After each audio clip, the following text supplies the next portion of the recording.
Well, good. This is always a fun part of the program where we get to grill the VCs on what kind of deals they're seeing and what kind of deals they're financing and what's the outlook for VC and how angels are disrupting VC and all those kind of great issues.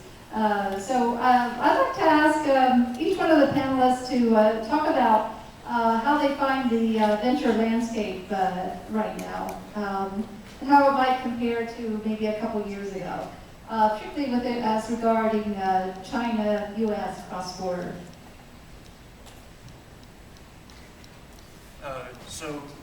Alex Hartigan, Steamboat Ventures. My fund, we're sector focused, so we only invest in digital media, consumer tech.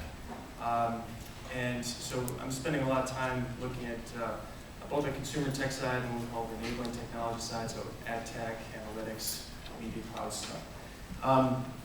Clearly, I think, I spent the past 7 years in China, recently returned back to the U.S. this past summer, and focusing on U.S. investments now. I have 2 partners based in Shanghai. But in terms of what I'm seeing initially coming back to the U.S. is clearly the consumer side is there's a lot of hype and a lot of activity. You have these massive acquisitions happening, or not happening in Snapchat's case. And so there's a lot of high valuations, unproven business models happening on the consumer side.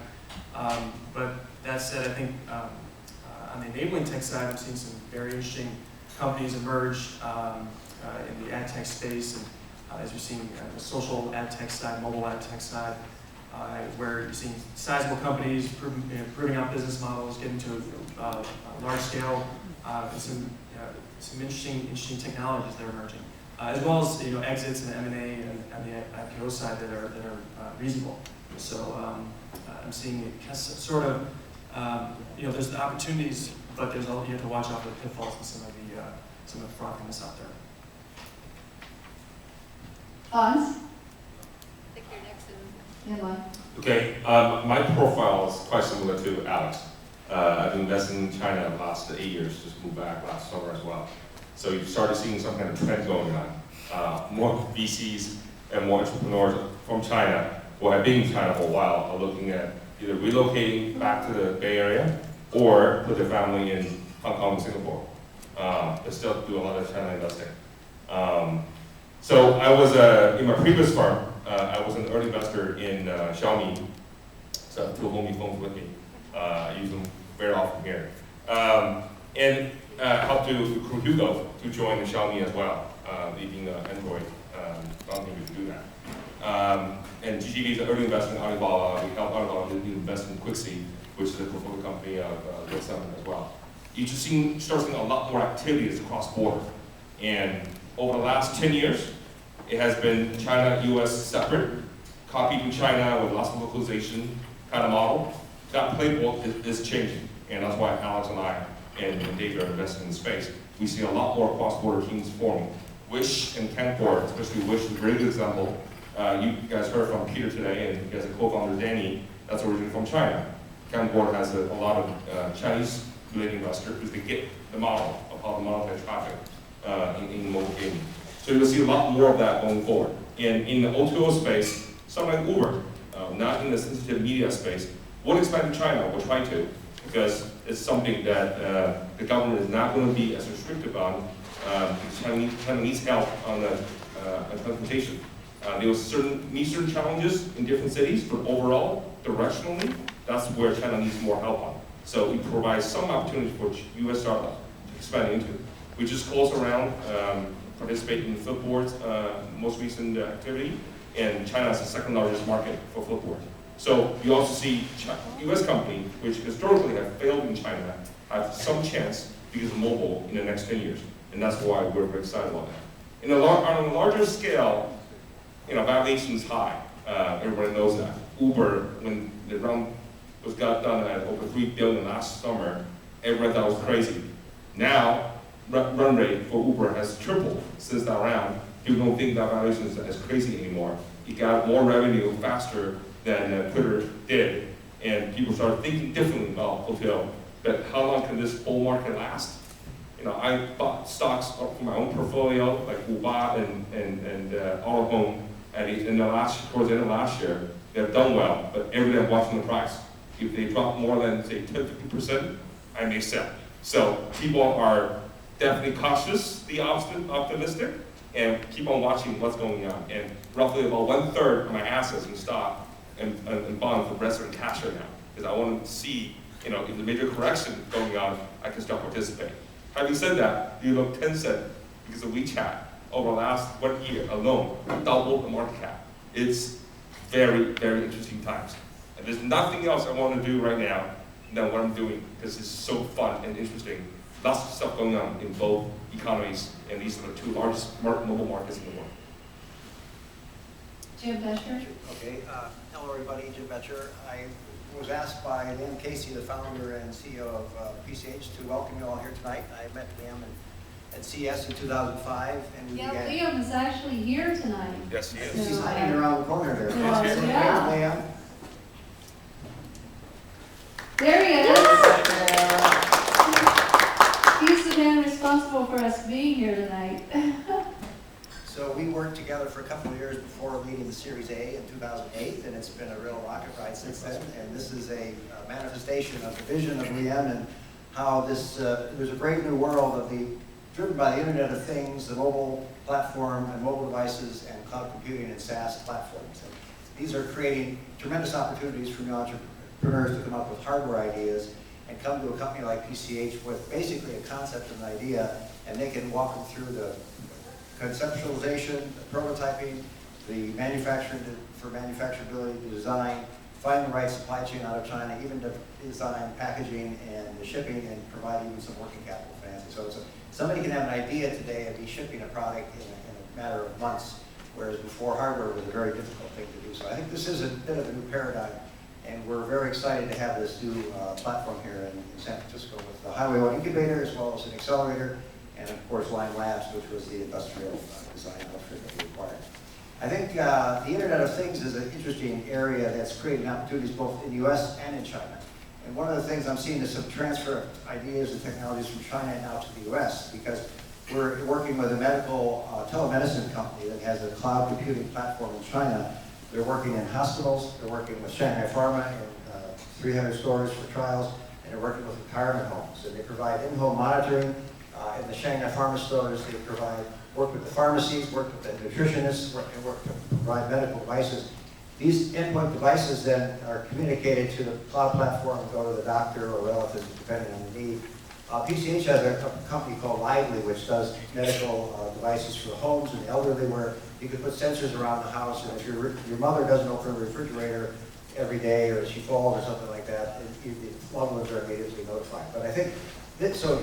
Meridian Medical Networks is the company in China, but because they got so much traction in China, because you're going to have the complexities of the insurance and the hospitals and the silos here, we're actually doing great in China. We're going to bring that platform back, and now we're doing some interesting partnerships in the US. So it's much easier to prove the model in China and bring it back to the US. The other area I think that we're seeing a lot, I do a lot environmental and clean tech, which isn't necessarily a popular thing these days, but because of the environmental problems in China, there's a tremendous need, and all of the party secretaries and the mayors and the governors and all of the leaders of the ministries are encouraged to help them come to the U.S. or globally find new technologies that they can bring back and set up supply chains and help remediate the environmental problems in China. So Internet of Things, mobile devices, and I think a lot of environmental technology transfer are very exciting. Good evening, my name is David Lamb. I'm with West Summit Capital. We were started about almost 5 years ago by one of the sovereign funds in China to really to focus on the cross-border aspect of investing in the technology space. We've been here in Silicon Valley, and half our team is also in China, and really funding companies at the growth stage that are looking primarily to go from Silicon Valley into the China market. Though we do have a number of companies in China that are accessing the global markets. Sector-wise, we see, as you've heard already, very, very exciting opportunities in the internet. We have a couple investments in the gaming sector here in Silicon Valley, one called Unity, which is in the game engine, as well as a company called Twitch, which is in the live streaming space. Both of those companies have pretty exciting ambitions and activities in China. But one of the areas that we've spent quite a bit of time in as well is on the SaaS side. and in the software infrastructure space. I think that, as Hans said, there have been a number of companies in the US that have failed in moving to China. That is less the case for enterprise software companies, where there's just not as much competition out there. And so we've seen some growth stage companies from here be very successful in accessing the China market, and we're pretty excited about that market as well.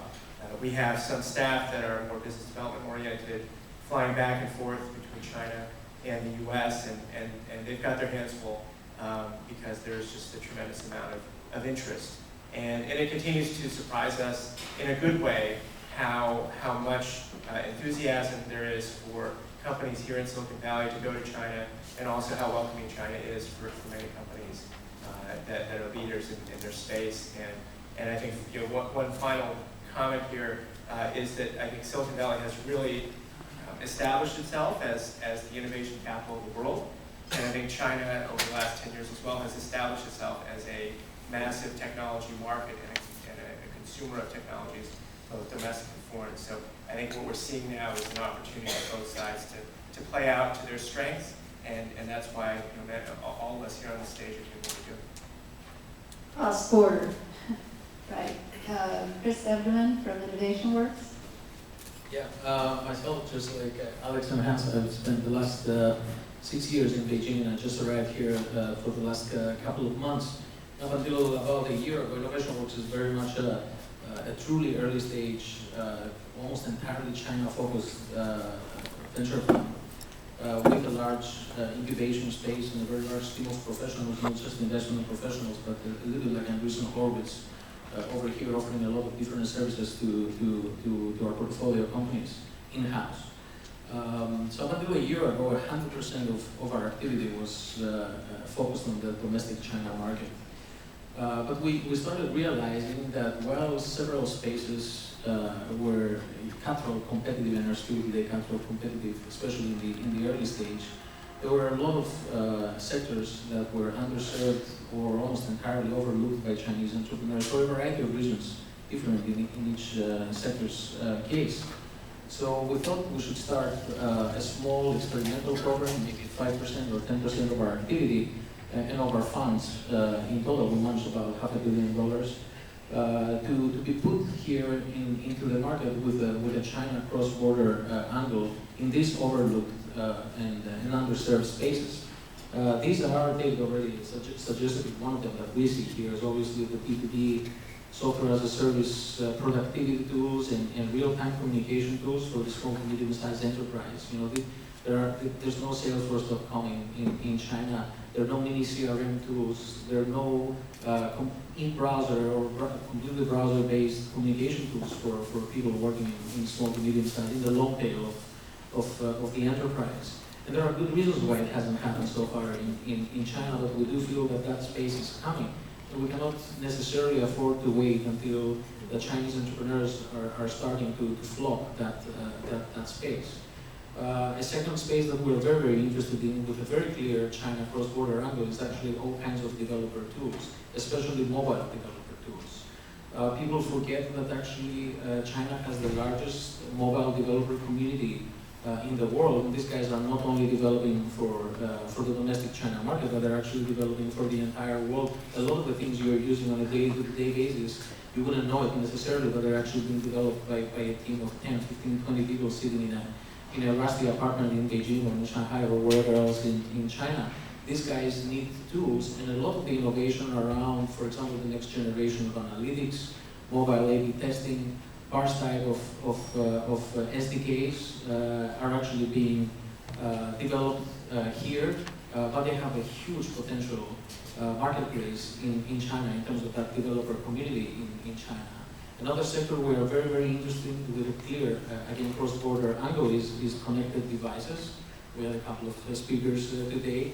Very simple reason, and the first low-hanging fruit is that actually a lot of the things are being designed here, but they're designed by people who, on average, have no clue about how to manufacture in China. I'm sure under this roof, this is a case study that they understand a lot. That's why they build this place. So a lot of very creative design in terms of new devices across all kinds of types of devices. but very little experience about how to go and manufacture these things in China, and a lot of problems.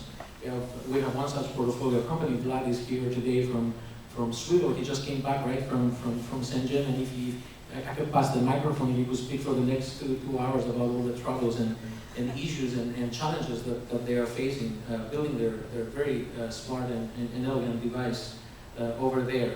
At some point also, people should not forget that the Chinese consumer market is going to be the largest consumer market in the world for all these kinds of devices. So the low-hanging fruit at the moment is actually going there to assist them to manufacture, and then step number 2 will be to help them actually start selling these devices to the China consumer market.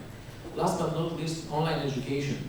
In the last few weeks or a couple of months, actually, this sector is starting to finally take off in China, in the domestic China market, but it's still so much geared around English language training or some international certifications for specific skills like accounting, finance, and so on.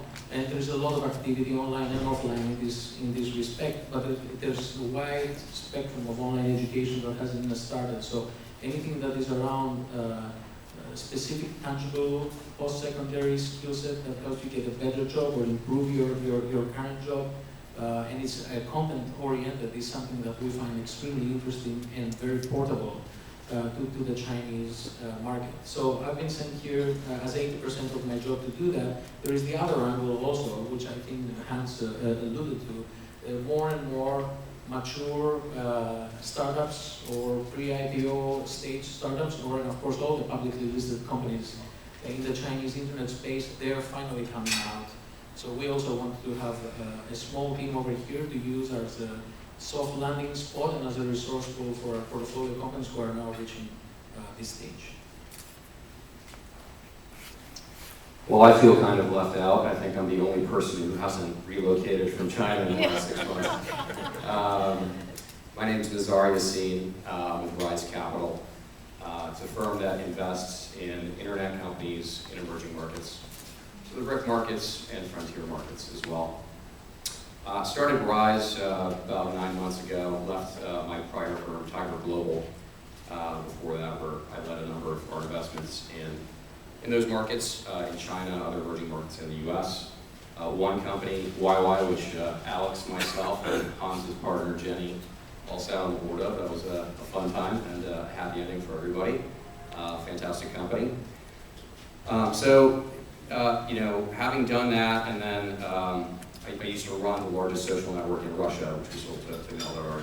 So having invested and run companies in these markets, including in the US, you know, it's been interesting to sort of see what's going on with China and compare and contrast it to some of these other markets and the US. I think there's some interesting pros and cons to China.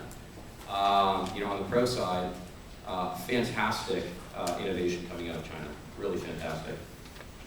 I mean, you see that from some of the public companies now, the YYs of the world, Tencent, Alibaba, which is not yet public, but will be soon, we expect. You know, and a lot of private companies as well, the UC Webs of the world, really fantastic, innovative companies. I think it's pretty clear in my mind that having, you know, kind of gone across all these markets for the better part of the last decade, while, you know, other markets like India and Russia, Brazil are innovative as well. I think the 3 real innovation clusters globally today are clearly the Valley, China, and Israel, in my mind. Those are the 3 sort of centers of innovation. So that's a huge plus in China's column. Another huge plus is obviously just the market size. I mean, it's a remarkably large market, and the internet plays a disproportionate role in China as it does in other emerging markets. So, case in point, you consider Alibaba versus Amazon.com. Alibaba does twice the revenue. China's economy is 1/3 the size of the US. So on a like-for-like basis, Alibaba is 6 times as relevant in China as Amazon is in the US. Insane.